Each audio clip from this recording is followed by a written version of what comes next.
freegrace.in.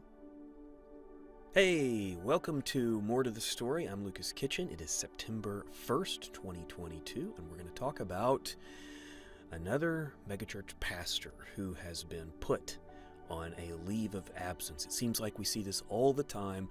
This one seemed a little bit unique to me. Now, I don't want to go into details about who it is because it's hard for me to determine where the line of gossip begins. And so rather than talk about an individual, I want to talk about what happened in this situation. And I want to leave out the details because I want to leave you the option to not feel like you need to go Google it and go find out the juicy details. And so I'm going to leave that up to you. And so if you feel like it's responsible to not go investigate this story, I would invite you to do that. But because I investigated it, because I'm in ministry, I want to share some of these details. I want to share something that this story convicted me of. So in this megachurch pastor who has recently been asked to take a leave of absence, in this case, he did not have a sexual or romantic relationship with someone that wasn't his wife. He had a conversation on direct message on social media with a woman who was not his wife. But his wife knew about the conversation he was having, and I don't know if she was okay with it or not, but it wasn't romantic.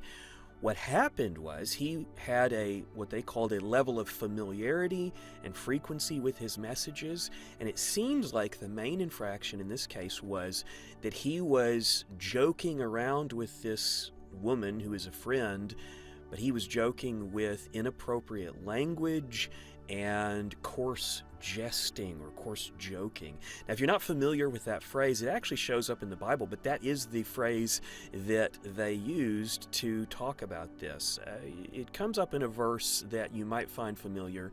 This is in Ephesians 5:3-4, where it says, "Among you there must not be," and then it gives a list, but a couple of things on the list are obscenity, foolish talk, or coarse joking, which are out of place, but rather thanksgiving. So I don't know what was said, and I don't want to know. It's none of my business, but it was a reminder to me that even what we say when we think we are in private, it really matters, and it is convicting to me because this isn't a complaint against that church. I think, they're doing the best they can and trying to figure out what they ought to do. But it's convicting to me because I use a lot of what this verse talks about. Coarse joking. I mean, when I'm with my friends, I say things that I probably shouldn't say. Foolish talk. I am constantly in private using foolish talk. It's out of place. And what Paul suggests here is replace all that with thanksgiving.